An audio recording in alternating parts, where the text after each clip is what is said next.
السلام عليكم ورحمة الله. السلام عليكم ورحمة الله.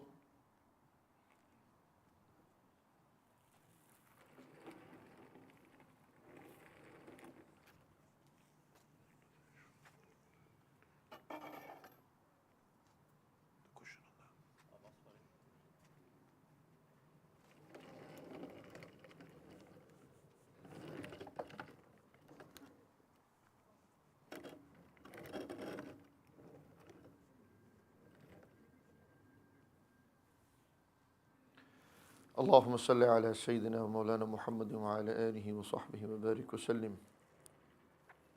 اللهم أنت السلام ومنك السلام تبارك ربنا وتعاليت يا ذا الجلال والإكرام. ربنا آتنا في الدنيا حسنة وفي الآخرة حسنة وقنا عذاب النار. ربنا تقبل منا إنك أنت السميع العليم وتب علينا إنك أنت التواب الرحيم. اللهم يا مقلب القلوب ثبت قلوبنا على دينك. اللهم يا مصرف القلوب صرف قلوبنا إلى طاعتك. وصلى الله تعالى على خير خلقه محمد وعلى آله وصحبه أجمعين برحمتك يا أرحم الراحمين.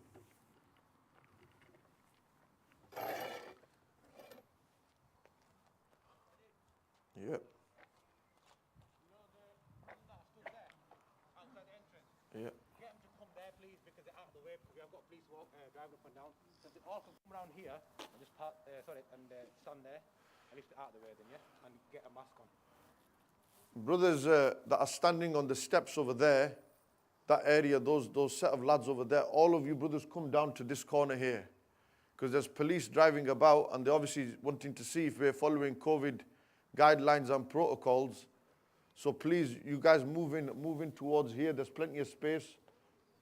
Awais, just tell them where to stand around, just in that corner over there. So keep walking through, brothers, keep walking through. You've got loads of space this side here.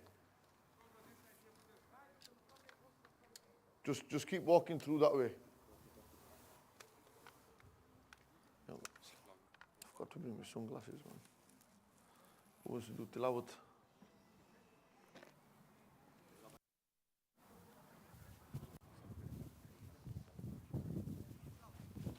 Not here.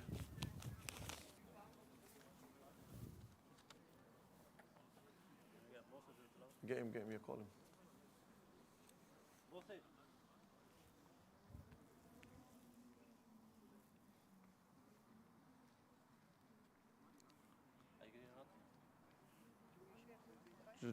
No, I'm not bottom. You do kasita porta. Kupla ashar. Do you know it? Yeah, she's told me. Stop.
أعوذ بالله من الشيطان الرجيم. بسم الله الرحمن الرحيم.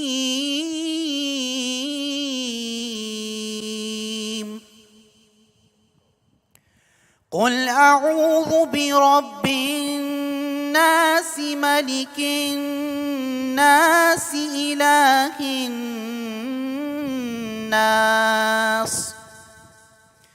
من شر الوسواس الخناس الذي يوسوس في صدور الناس من الجنة والناس. صدق الله العظيم.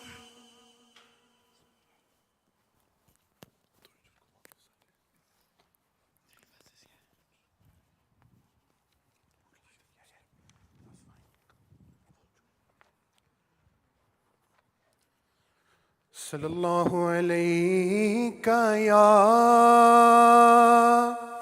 रसूल अल्लाह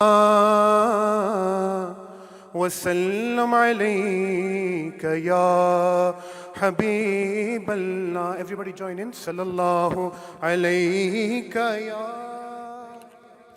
रसूल अल्लाह वसल्लम अलैका या मौलाया सल्ली वसल्लिम दाइमन अबदन अला हबीबिका खैरिल खल्क़ि कुल्लिहिम. मौलाया सल्ली वसल्लिम दाइमन अबदन अला हबीबिका खैरिल खल्क़ि कुल्ली.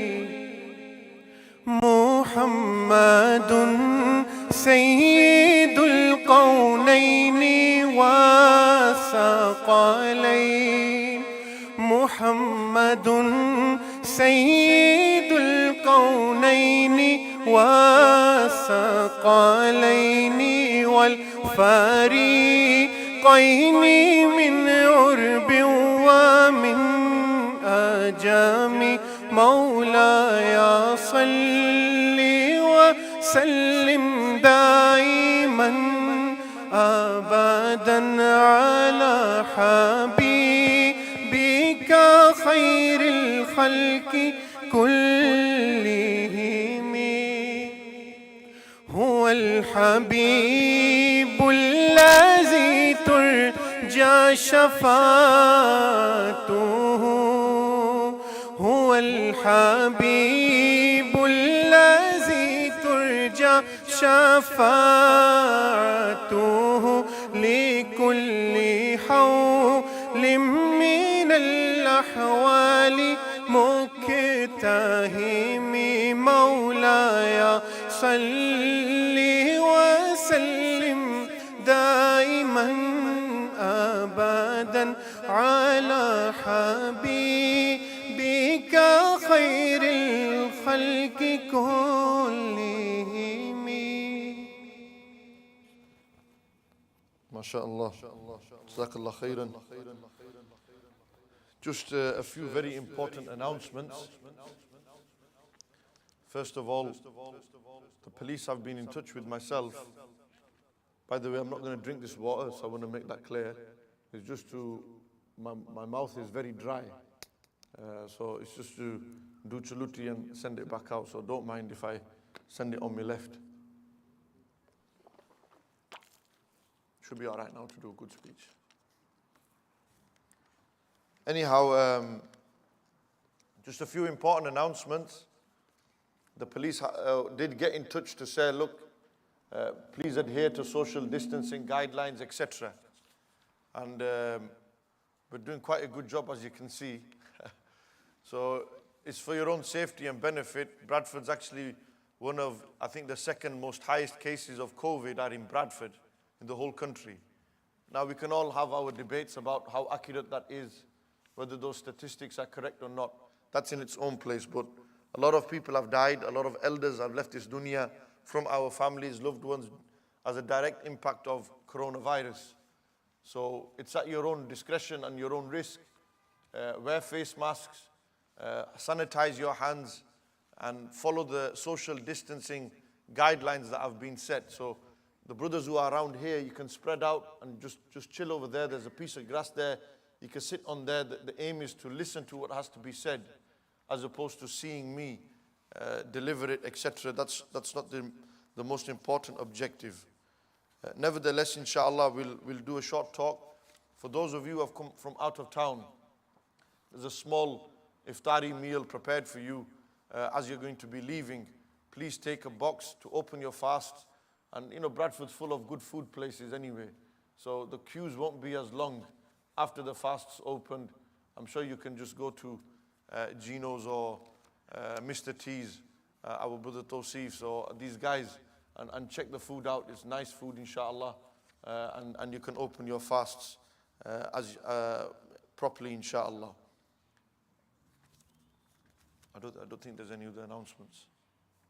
I want to just thank Janaza announcement, as always. Adil Shan, my cousin, he's always been on top of these things, supportive, and he's doing a lot of good work, a lot of positive good work as a young lad. He's only a year older than me, I think, or we're the same age. But he's actually the man behind the Janaza announcement that all of us are part of, that we get all the information and notifications for. He's standing there in that corner. It's being live streamed on there, live streamed on Al-Hikam Media, our YouTube channel here at Al-Hikam, and also on My Deen and Dunya, Brother Asim Bhatti, who's sat at the front managing the sound, and who's the king of, you can say, the live streams for all the Sunni events. MashaAllah, there's lads from the Sikh community here as well. Welcome to those guys. You know, there's 3-4 of them that are here. There's non-Muslims here as well. There's Muslims here as well. Most welcome.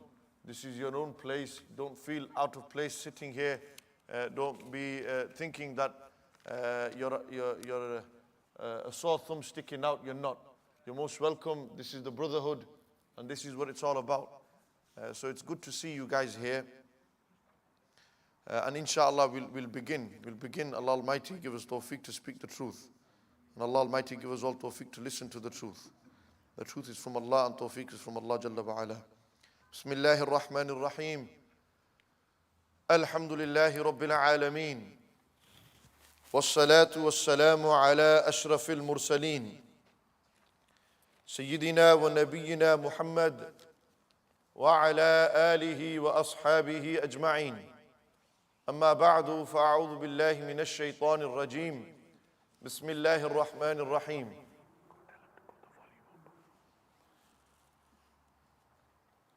قال الله تبارك وتعالى في القرآن الكريم إن الله لا يغير ما بقوم حتى يغيروا ما بأنفسهم صدق الله مولانا العظيم. وقال رسول الله صلى الله عليه وآله وسلم قتل المؤمن أعظم عند الله من زوال الدنيا صدق رسول الله صلى الله عليه وسلم. اللهم صل وسلم وبارك على سيدنا ونبينا محمد كما تحب وترضى له بأن تصلي عليه صلاة وسلاما عليك يا رسول الله وعلى آلك وأصحابك يا رحمة للعالمين. Bismillahir Rahmanir Rahim. After praising Allah subhanahu wa ta'ala and sending salutations, peace and blessings upon the best of creation, the jewel and crown of creation, the beloved of Allah Almighty, the coolness to our eyes, the purpose of our lives, the reviver of our hearts, the inspirer to our minds, the awakener of our souls, the most honored one, the most praised one, the most generous one, the most kind one, undoubtedly He is the most beautiful one. None other than Sayyiduna Muhammadur Rasulullah sallallahu ta'ala alayhi wa ala alihi wa ashabihi wa barak wa sallam. The Prophet sallallahu alayhi wa sallam narrated, or Sayyidina Buraidah narrated that the Prophet sallallahu alayhi wa sallam said, Qatlul mu'min, the murder of a believer, a Muslim, a believer, a'zamu indallahi, it is greater in the court of Allah Almighty min zawalid dunya, than the destruction of this dunya. The Prophet sallallahu alaihi wasallam said, لهدم الكعبة حجرا حجرا أهون من قتل Muslim. That the destruction of the Kaaba, brick by brick, this is lesser in rank than the murder of a Muslim. Sayyidina Abdullah ibn Amr ibn al-As radiyallahu ta'ala anhuma narrates, I seen the Prophet sallallahu alayhi wasallam doing tawaf around the Kaaba. And they looked at the Kaaba and they said, Ma atyabaki, there's nothing more beautiful than you. There is no fragrance more fragrance than your fragrance, O Kaaba. There is nothing more greater than you, O Kaaba. And there is no majesty greater than, and sanctity greater than your sanctity, O Kaaba. Except that there is nothing worse that a believer can do but kill another Muslim. These three narrations of Rasulullah sallallahu alaihi wasallam are telling us something very clear. Nabi alayhi salatu wassalam said, لَزَوَالُ الدُّنْيَا, the destruction of the heavens and the earth is easier for Allah Almighty in the court of Allah Jalla wa Ala than the action of a Muslim killing another Muslim. Understand what Rasulullah sallallahu alayhi wasallam is saying here, that to kill your fellow Muslim is worse than the destruction of the Kaaba. To kill a fellow Muslim is worse than, and it's worse in the court of Allah Almighty than the destructions of the heavens and the earth, the entire universe. And sadly today, how unfortunate that on Thursday night, Friday, early hours of Friday morning, in the month of Ramadan, the month of mercy, the month of the Quran, the month of this ummah, Rajab Shahrullah, wa Sha'banu Shahri, wa Ramadanu Shahru Ummati. Ramadan is the month of my ummah. We've got young lads murdering our young brother Mujahid. Cowards. A cowardly act to do. One may say, they may not have the intention, but how can you leave your house with a knife in your pocket? A knife in your sock, tucked away in your belt. What are you going to do with that knife? You're going to slaughter a chicken? You weren't going to slaughter no chicken when you took that knife. You had preempted intention to cause serious bodily harm. You may not have intended to murder this kid. But what did he do so bad that today his mother cries when she goes to sleep? What did this young Mujahid do that his father is crying, his brothers are suffering, his loved ones? Didn't you think about the Prophet sallallahu alaihi wasallam? Didn't you think about Allah Almighty? Didn't you have that thought in your head? Have you become so lost in the dunya? Has drugs done that to you? Has drugs done that to you? Are you that lost, shot in weed and cocaine? Weed is nothing now. Coke is the real deal now. Every man wants to be a cokehead. Every man wants to emulate Pablo Escobar. You've got young lads, 17, 18, shotting for the big heads. Whether it's Leeds Road, whether it's Great Horton, whether it's Duckworth. We ain't fools, we're not stupid. We might be Maulanas and Allamas in the masajid, but we know fully well what goes on in the streets. We know how the game works. We know the life of a drug dealer. That he's running around on the streets in hired cars. Cars that are hired to them, paying rent on those cars. They're not only paying rent on those cars, then you've got raps in those cars. Then you've got to protect yourself. You've been sucked into this dog lifestyle. And then you've got mans egging you on, pumping you up. Bro, you're 10 men. You're a gangster. You're a thug. You've got these Instagram accounts. Bradford's bad boy, this, bad boy, that, finest. I said it before, you're a fool. You've got these man bags on. You've got wraps inside there. You can smell skunk and weed off them. You can tell from a mile of the guy shotting. He's out there making his money thinking, I'm going to go home and pay my mum's committee. That's what he's doing. I've got committee to pay off. They live in a council house, but they're pulling in RS3s, RS6s, fast cars, 18, 19, 20-year-olds.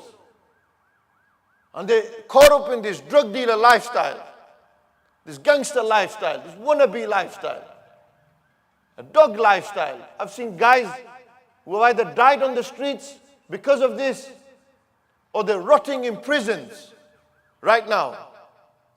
Or if they're not in prison, they're in the graveyard. It's either the prison yard or the graveyard for those lads. How many of Her Majesty's prison services have we seen our Muslim brethren, the brotherhood, our brothers, our relatives, drug dealers, serving time, whether it's 10 kilos, 20 kilos, 5 kilos. They've got drug debts, huge amount of drug debts. And they're stuck in this system, vicious cycle. Because above them there's someone bigger. And above him there's someone bigger. And there's heads.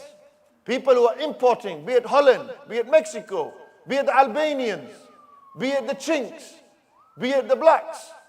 They've got their links, whether it's London, whether it's Manchester. You might be how does Maulana know? I know how it works, don't worry. When you're sending mans over to go collect keys from Pakistan, Afghanistan, and you might get 10 keys come over, 20 keys have been lost. What's the street value of one key now, cocaine? 35, 40,000? Serious value of street cocaine. Maybe they're London rates, maybe they're less here in Bradford. But then you've got those that go into their units, the yards. Then they cut up into, and they've got our young kids, our brothers, slicing them up, malawat, mixing them up. Then they get one key has become 10 keys, has become 20 keys. A key then being sold. I'm a big head, I'm a big supplier of keys. And you've got young lads doing your dog work. Murderers, that's what these people are. Supplying, oh no, you know what it is? We're doing it to the white man. We're supplying to black people. They're humans. They've got mothers and fathers. Don't worry, we're not getting checked. It's just a drone to see everyone. You know, what sort of lifestyle is that? Wannabe gangsters, just this wannabe gangster mentality. Like, I'm 10 men, I'm a bad man. This ego inside you people is shocking. The attitude in young 16, 17-year-olds. Bro, where did you get this? You were getting bullied in the school playground. And today you've got an ego bigger than Mount Everest. Your ego is so huge, you can't put your feuds, beef aside. So much is your ego. So much ego inside you that you can't forgive next man. There's no mercy left in the hearts. No compassion. And this is the ummah of mercy. Our Nabi is the Nabi of mercy. Our Rasul alayhi salatu wasalam is the Rasul of mercy. Where's the mercy gone in the hearts of young people? that mercy gone in the hearts of young people? Instead of being merciful, we become vicious, thuggish, bad boy mentality. I'm the man. There's no one bigger than me. Look at my car. Look at me. Look at the manpower I've got. I can pull in hundreds of men from the streets. And I'll take next man out. I'll fight him on the beef. I'll turf wars. You can't come and shot your drugs in my territory. And I'm not going to shot drugs in. There's a pact made. You can't enter this territory. The moment you enter this territory, there's war. War on the streets and that. I'm a soldier. I'm a bad man. You ain't no soldier. You ain't no soldier. You ain't no thug. You ain't no bad man. You ain't no gangster. Believe me. You can't serve time like the big heads have served time. You can't do it. It's not for you. That's it. That ain't your lifestyle. You weren't made for the gangster lifestyle. Do you not fear Allah? Where's the fear of Allah gone? It's shocking. We've got no fear left in our hearts. It's like we read the kalima, but the kalima means nothing to us. Do we not understand that Allah exists? He sees us. He knows our every action, our every move. You know, how long are you going to deny and run away from it? You're going to run from the police. You're going to run for how long? How long will you live this lifestyle? It's going to catch up one day, my brother. And when it catches up to you, be it in the prison yard or be it in the graveyard, it's going to be too late then. It's going to be too late then. Why? Because these youngsters, you know what it is? The brother sat here with beards. I read the comments and people say, oh, he preaches to the converted. No. Look, so many young lads, innocent brothers here, were caught up in it. I'm not going to accuse nobody, but you're here because you want to hear the message. You're here because there's some truth in what I'm going to say, what I'm saying. You guys need to get out of this lifestyle. There needs to be alternatives presented for you. You need to understand you're going to die one day, bro. You're going to die one day. Mujahid was 19. 19 years old. I'm 31 now. He's the same age as my youngest brother. 19 is no age. And he did not choose to die. This was a choice that those kids made. Not understanding the repercussions of that choice that they're making. Not understanding the repercussions of that choice that they're making. And you know, I'm sick of this nonsense that we're all making stories about Mujahid. What do you think his mother's feeling? What do you think his father's thinking?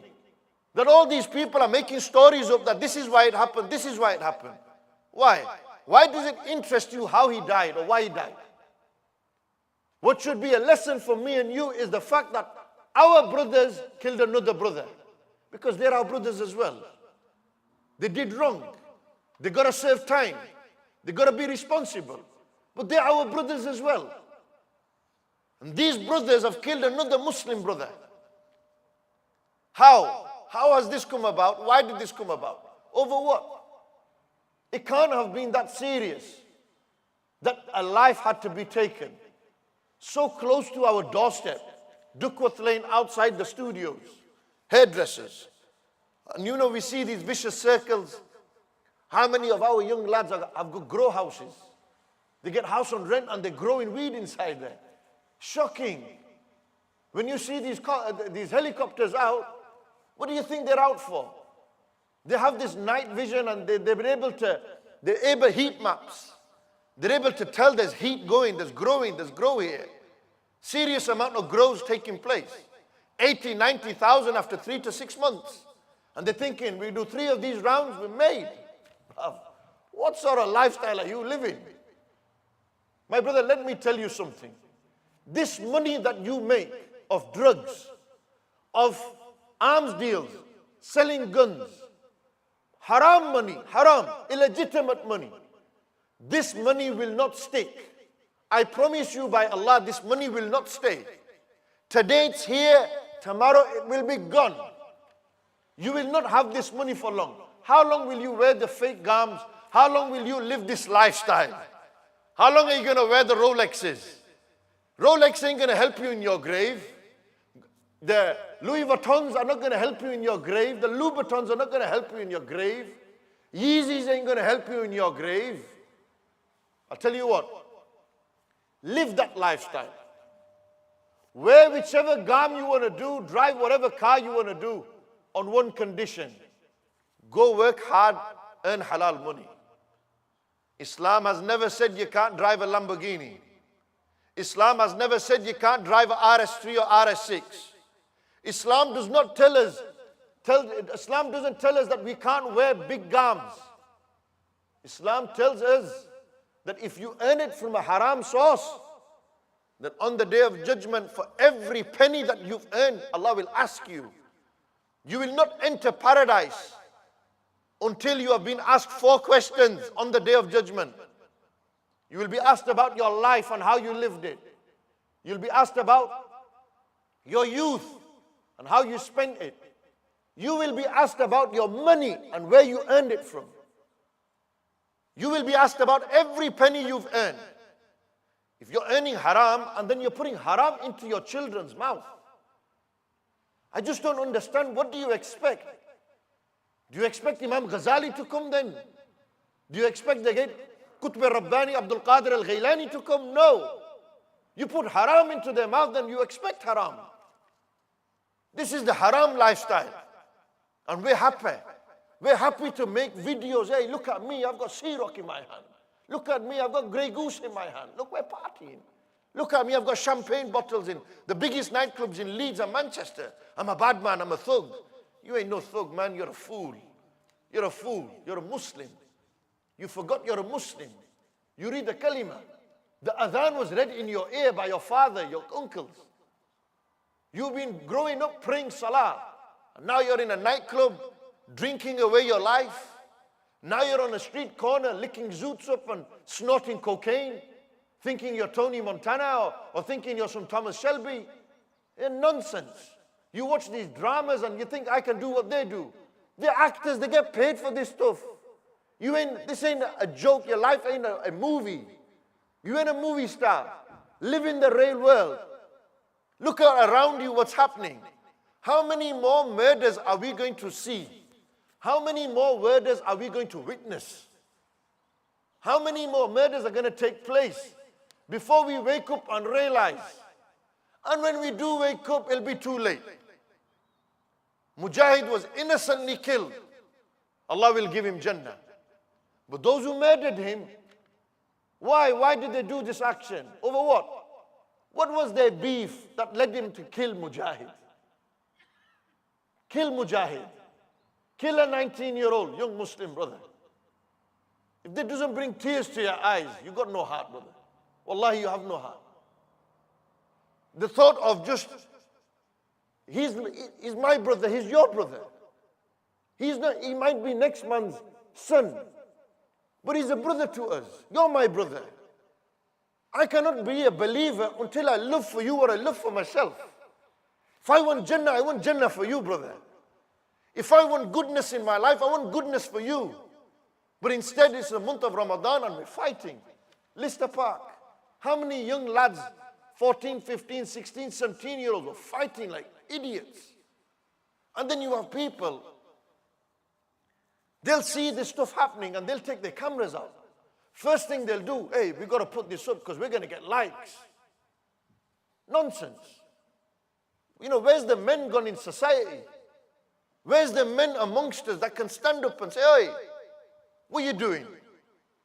Is this what Allah sent you for? Are you fighting? What are you fighting over? Squash your beef here right now. Where's those men gone?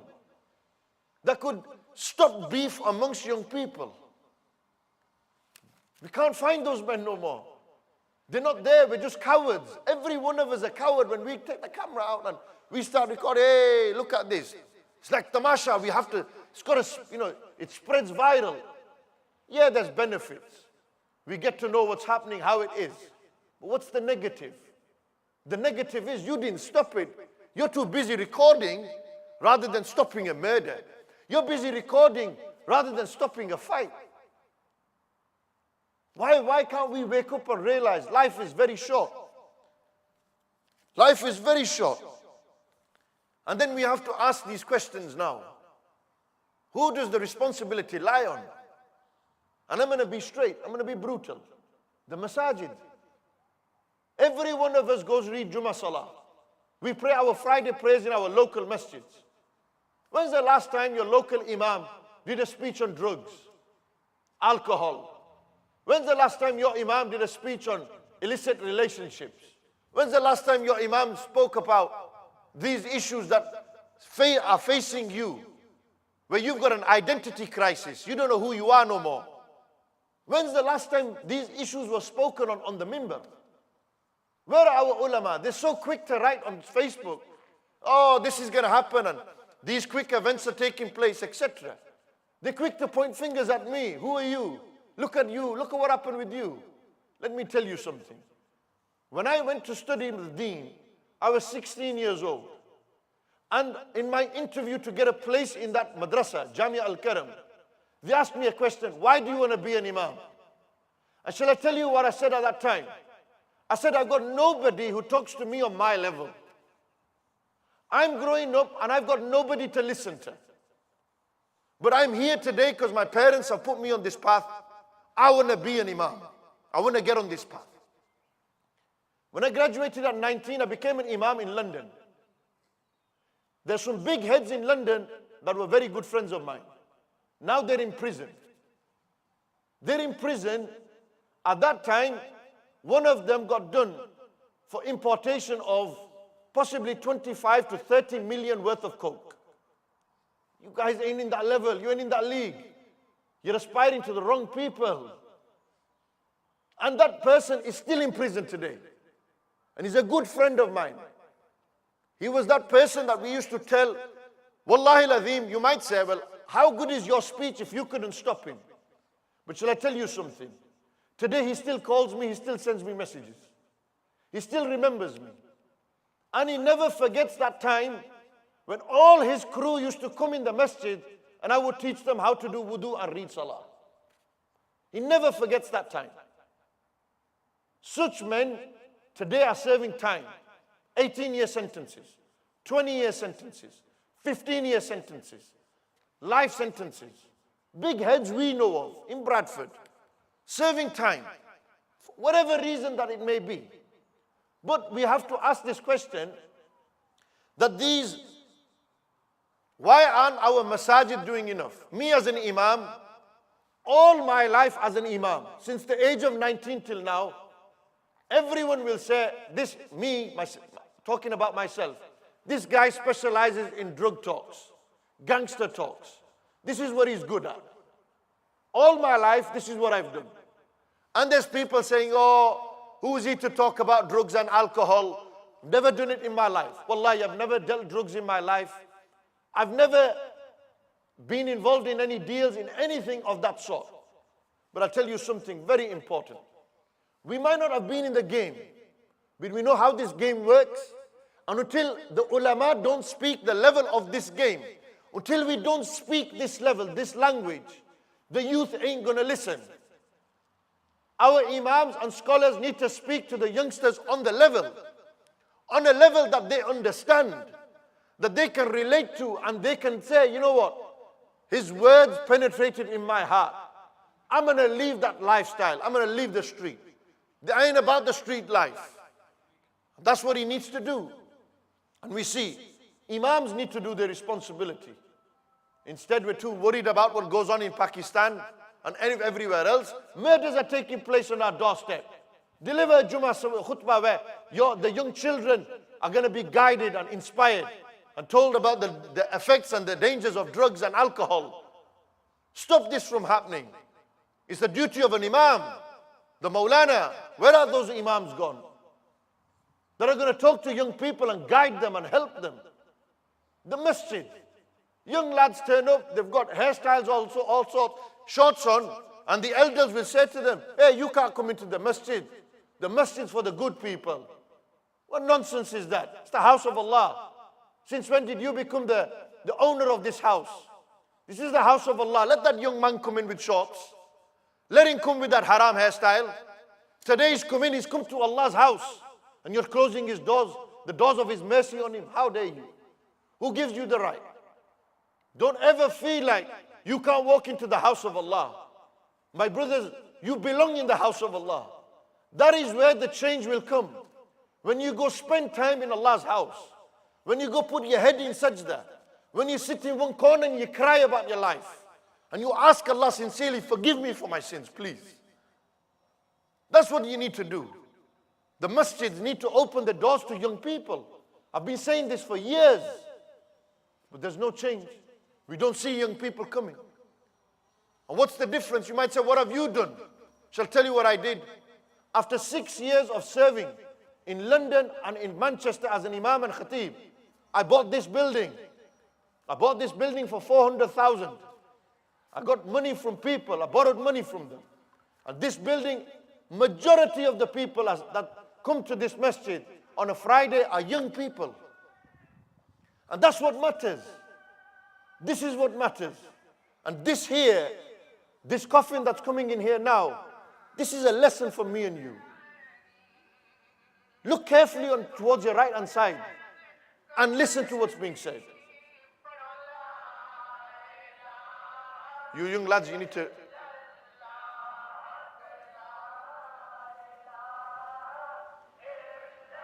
And you might be thinking, bring the hearse forward. Bring it here.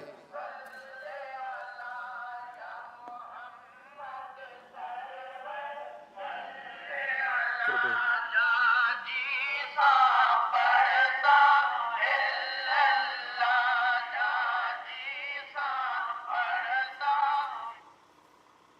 You might be thinking that have we come to a janaza? That we're going to stand up and we're going to pray over this person. But let me tell you, this is a wake-up call. This is your time now to realize every single one of us, me included, will end up in that hearse. We will end up in that box, and then our families are going to walk with us. Our wealth is going to follow us. Our children are going to follow us. Soon, it will be Mujahid's janaza. And his father's going to stand there and his mother's going to stand there. And we're all going to go to his janaza. And I'll tell you what's going to happen. We're going to bury him 6 feet under. And then we're going to go back to our lives. Because you know what? We forgot. We forgot that this is reality. This is life. The real life is that you've come into this world to die. You didn't come in here to live forever. This mentality that I'm going to be here forever. No, you ain't. You ain't going to be here forever.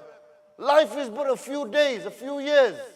19, 25, 50, 60, and you're gone. And what are you going to leave behind? Oh, he got done for drugs. Oh, he got termed, he was serving time because he used a firearm. What is the minimum sentence? What is the sentence for such people? Before I talk about death. What is the sentence for such people? One of my friends, Iftikhar, he sent me. I'll read out to you the sentence. For those who commit murder, if you are over 21 and convicted of murder, the sentence is life imprisonment. If you are aged 18 to 21, the sentence is life in custody, youth offending institution. When they reach 22, they will be moved to an adult prison. If you are under the age of 18, the sentence is life at Her Majesty's pleasure at a detention center. When you reach above the age of 18, you will be moved to a youth offenders institution and then prison.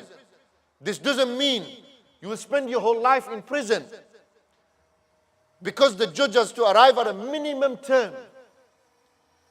And then the judge will factor in the circumstances of this murder. What are the circumstances? If the murder involved a firearm or a knife, and it was carried out for financial gain, yani they established that this was done over money or something to do with that related, then the minimum starting point is 30 years in prison.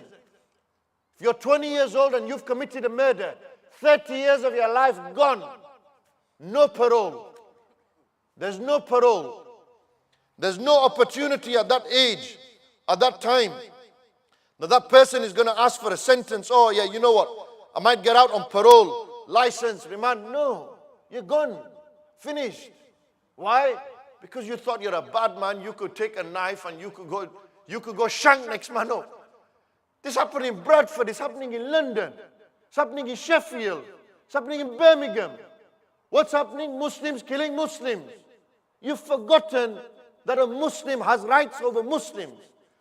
It is haram to kill a non-Muslim. And for that you will be punished in the akhirah. Non-Muslim. What about Muslim then? The honor of a Muslim is greater than the honor of the Kaaba. And we've forgotten that.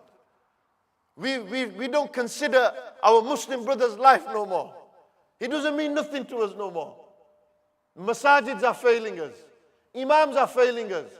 The members of parliament that we give votes to, what are they doing? Failing us. What are our councillors doing? Where are they? Why couldn't they prevent Mujahid from dying? Why aren't we doing enough to stop this from happening? Every one of us is responsible. Why? Because we want to live a drug dealer's lifestyle. I want to be a gangster. I want to be a bad man. I want to be that guy who, when people look at, oh, you know what? He's a bad man. Look at him. Look at the way he walks. Look at the way he talks. He walks into shops and he thinks he can buy them out with his haram money. Your haram money means nothing. Nothing. There is no value in that money, in that dollar and dime. Your gams and your Rolexes from haram mean nothing. When you go into that box, that coffin there, and you will be lowered 6 feet under, what is going to happen to you? What's going to end up happening to that life, that person, that individual? His family will follow him, his children will follow him, his wealth will follow him. Everything will follow him. They'll bury him. They'll make dua for him. They'll cry over him. Say, look at the life he lived. Oh, what a guy, what a guy. And then in the end, he's all alone. And all that's going to haunt him is that every bit of drugs that he supplied, all the drugs he was doing, all the guns that he was dealing in, everything wrong he did will catch up with him inside his grave. Will catch up with him on the day of Qiyamah. We've got to take responsibility.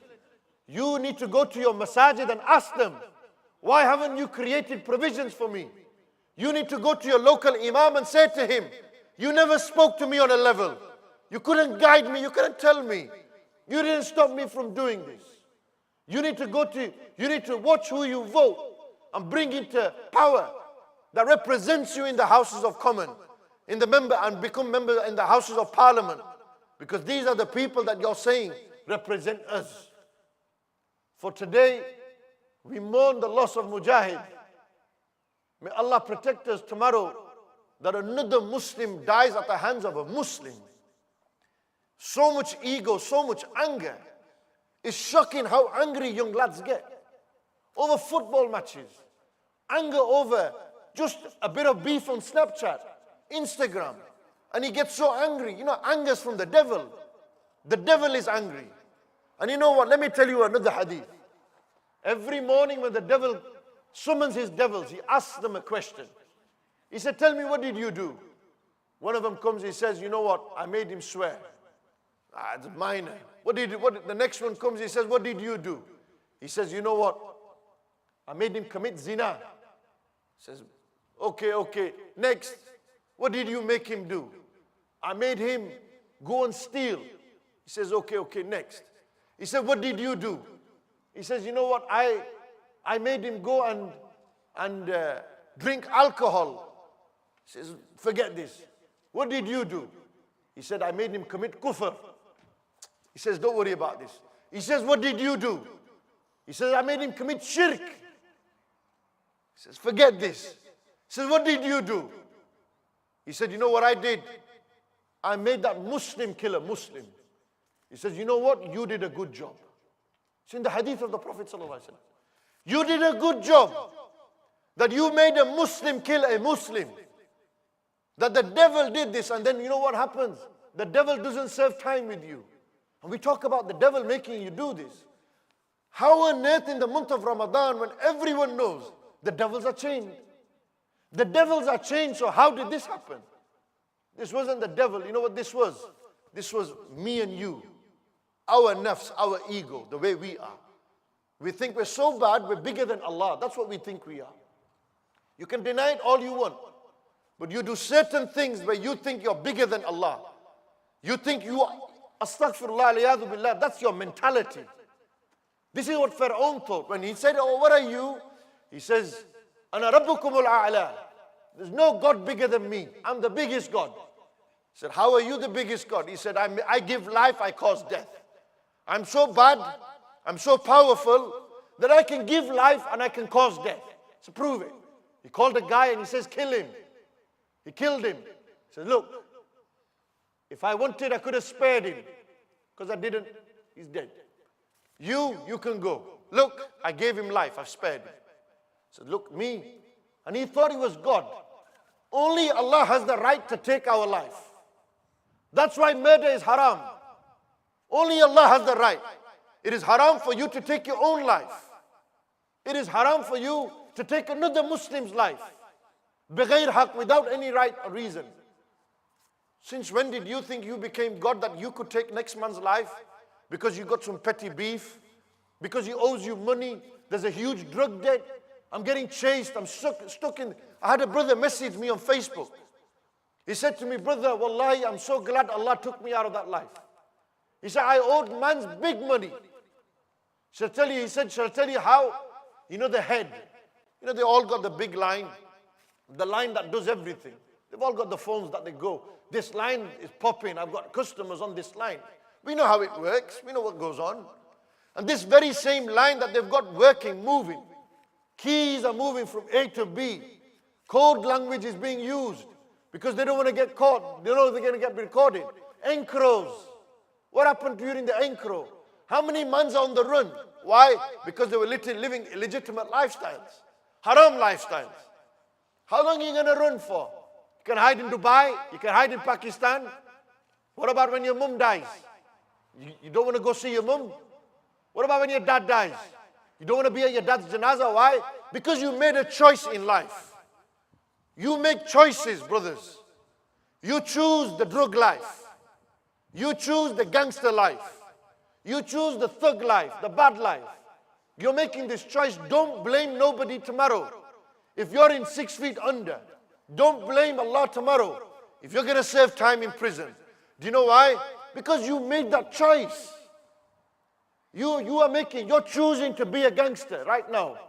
You could walk away and you could say, Ya Allah, I make a choice that I'm going to leave the life. Oh Allah, forgive me. I'm going to leave this life. You can make that choice right now. It's never too late to change. It's never too late to make tawbah and ask Allah to forgive me. Put your head in sajda and cry. Cry for the sins you've committed.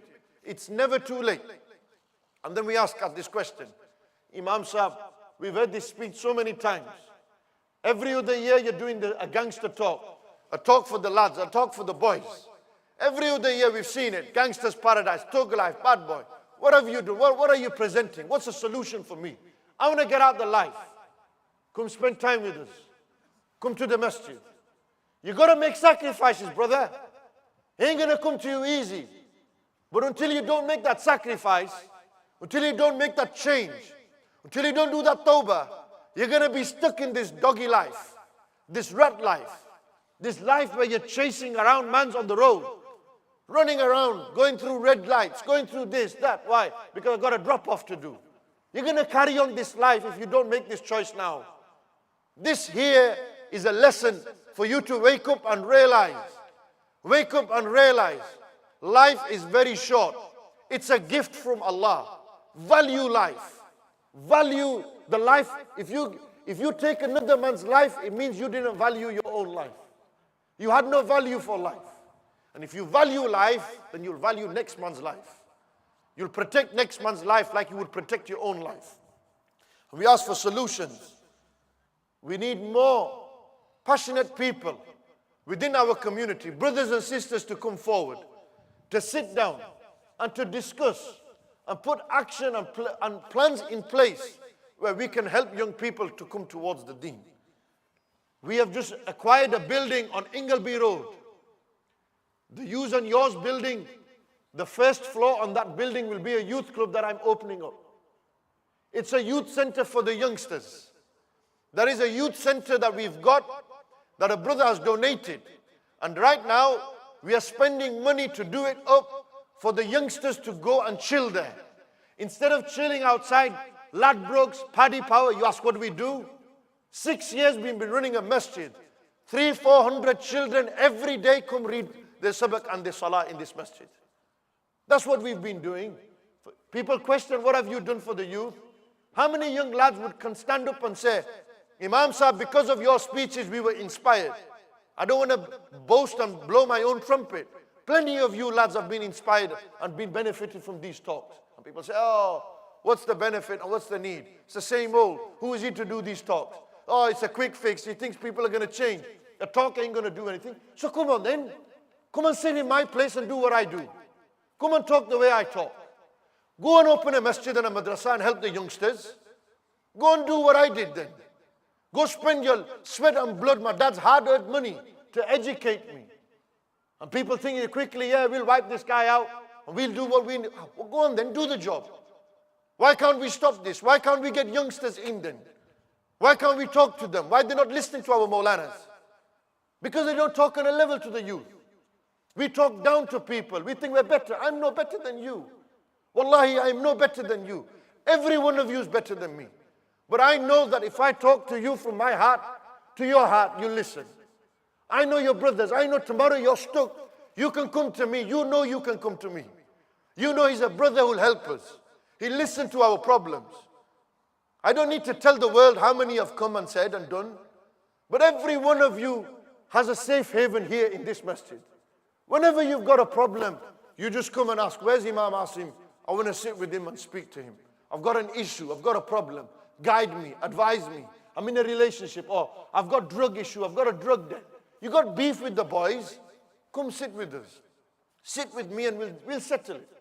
You won't resort to violence. You won't resort to fighting. Who are you going to go to? You know what it is? You know why you don't go to Mawla? Why you wouldn't come to me? Because your ego gets in the way. You think I'm a lesser of a man because I've gone to Imam Asim and asked him to resolve my beef. No, my brother. You're a better man than I am. Because it takes a big man to take responsibility and accept his actions. It takes a big man to step down.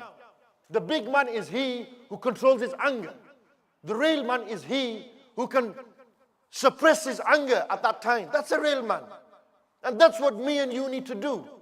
We need to turn to the house of Allah. We need to turn to the people of Allah. If we can't help, we'll bring people who will help. But if the people need help, don't think you're alone. Don't think, hey, there's nobody there for me. You got 14, 15-year-old brothers, send them to my youth club. You know what we've called it? The Faith Cave. It's called the Faith Cave. Club 1813. What does 1813 mean? Open the Quran, Surah number 18, verse number 13. Allah talks about me and you, the youth. And we named this club, this youth club, after this verse of the Quran. Club 1813. All these young lads who are sat here, don't turn around and say to me, you haven't done nothing for our community. This is your masjid, not mine. This is for every young lad who sat here. This is your masjid. You come pray here, you do what you want. You want to wear glasses in the masjid, you wear it. You do it, because one day, you know what, you need to, you know why? I was talking to one Maulana. The Maulana said to me, he works with extremists. EDL, English Defense League, the Tommy Robinsons of this world. One guy he spoke to and he said to him, why did you go to the EDL? Why have you become an Islamophobe? Why are you against Muslims? He said, you know, my community didn't make me feel like I belong to them. You know, these guys, they made me welcome. I felt like I belonged to them. Because I belonged to them, I became an extremist. You know what a big problem for the young lads here is? They don't feel like they belong to a masjid. They don't feel like they belong to Allah. They're too far. And you know what belonging is? It's an emotion. It's a feeling. We've got to make our children feel like they belong to us. Parents need to take responsibility. How can parents go to sleep at night knowing their sons and daughters are doing haram in shisha clubs, in nightclubs? How can they do this? Where's the fear of Allah Almighty gone? Why are we not fearing Allah Almighty the way that He should be feared? And I present another solution. That our masajid, the big masjids in Bradford, Sheffield, all over the country, these masajid need to, most importantly, work with the local council and offer vocational courses. That young lad who's shot in drugs, he wants to get out the life, you know what he needs to do? We need to say to him, brother, we'll get you onto a plumbing course, an electrician's course, a builder's course. We'll pay for it, and you know what? You just give time, work hard, and we'll guarantee you a halal job at the end of it. But we're not doing that. The masajid are neglecting. Parents are neglecting. Children feel like they don't belong at home. They belong in the streets. Where they belong, where the feet belong, they'll do that. And for that reason, my brothers, wake up. Wake up before it's too late. Wake up before it's our brother who's going to be in that coffin. Wake up before it's you inside that coffin. Ask Allah Almighty to forgive you. And this is the month of forgiveness. These are the days of forgiveness. Do sincere tawbah to Allah Almighty. The doors of this masjid, Al-Hikam, are open. 6 years this masjid has been here. And inshallah will continue to be here to support you, to help you. Any brother got any issue, by Allah, whether it's my social media, or whether it's you turn up here to the doorstep of this masjid, we are here to help you. You got beef, we'll help you. You've got issues, we'll help you. You're not alone. You should never think that you're alone. And you should turn to Allah subhanahu wa ta'ala and ask for His help first and foremost. And you must turn to Allah Almighty and do sincere tawbah. And this is my last advice. Every single one of you, do tawbah. Turn back to Allah. It's never too late. That man, he murdered 99 people. He went, and when he turned 99 people he murdered. And he went to an Imam, a rabbi, because he was from the Jewish community. He went to the rabbi and he said, will Allah forgive me? And he says, no chance. 99 murders. These lads did one murder. This man did 99. Serial murder. Serial murder. 99 murders. He says, Allah won't forgive me. The guy says, you're right, Allah won't forgive you. So you know what he said?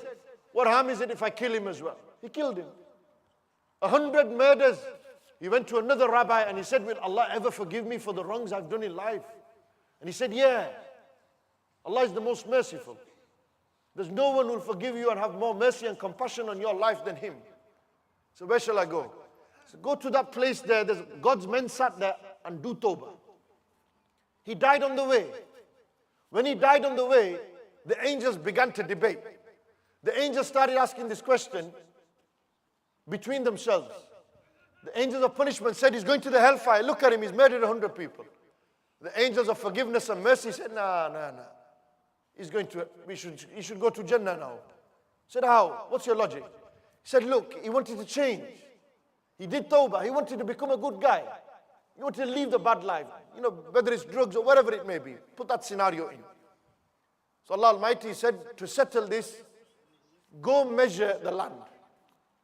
So when they went to measure the land, they found that this man was closer to his last murder. And Allah ordered the land to bring his body closer to the forgiveness. When they measured, they said, Ya Allah, he's closer to the destination of forgiveness and he's further away from his last murder. Allah Almighty said that if he's closer to my forgiveness, then bear witness, I've forgiven him even if he committed 100 murders. I've forgiven him. Why? Because he wanted to change. He made intention to do tawbah. None of you here are sinless. Every one of us is a sinner. كل بني آدم خطاء وخير الخطائين التوابون. The best sinner is he who does tawbah and returns back to Allah. Return back to Allah, do tawbah, ask Allah to forgive you. It's never too late, my brothers. It's never too late, my sisters, to make that change. You got choices to make. Make the right choices. For if you make one wrong choice, your whole life will be gone. Don't make these choices. And don't think, I got away with it, I got away with it, I got away with it. One day it will catch up. Don't enter around the world, Allah ease their sufferings. Our Muslim brothers and sisters in Palestine, our Muslim brothers and sisters in Syria, in Kashmir, wherever our brothers and sisters are suffering, Allah ease their sufferings. Allah Almighty accept our fasts in the month of Ramadan. Oh Allah, we are weak, you are strong. Oh Allah, we are weak, we are low, you are the Most High. Ya Allah, we ask you to forgive us for our sins. Allah Almighty, you forgive all sins, forgive us for our sins. Allah Almighty, forgive us for our sins. Allah Almighty, bless every brother, those who have come from Birmingham, those who have come from Sheffield, from Batley, from Blackburn, wherever the brothers have come from, Ya Allah, bless them in this dunya and the akhirah. Bless them for every step, every mile, every yard that they've taken in the way of Allah Almighty. Allah, the brethren that are here that are non-Muslim, guide them to Islam, Allah. Open their hearts towards Islam, Ya Allah. Open their hearts towards Islam, Ya Allah. Make them from among the people of Islam, Ya Allah. Forgive us for our major and minor sins, Ya Allah. We ask you, Ya Allah, that you continue to allow us to do the good work that we are doing here at Al-Hikam. Allow us to give us the tawfiq to do this good work. Allah Almighty, accept the good work that we are doing. Oh Allah, protect us from the jealousy of the jealous, hatred of the haters. Allah Almighty, protect us from those who are against us, who are plotting and planning to destroy us. Ya Allah, protect us at all times. Allah Almighty, let the Muslim Ummah be united as one. Unite the Ummah of Rasulullah sallallahu alayhi wa sallam. Inna Allah wa malaikatahu yusalluna ala nabi. يا أيها الذين آمنوا صلوا عليه وسلموا تسليما اللهم صل وسلم وبارك على سيدنا محمد وعلى آله وصحبه أجمعين سبحان ربك رب العزة عما يصفون وسلام على المرسلين والحمد لله رب العالمين برحمتك يا أرحم الراحمين. Jazakallah khair, my brothers. Those of you who have come from out of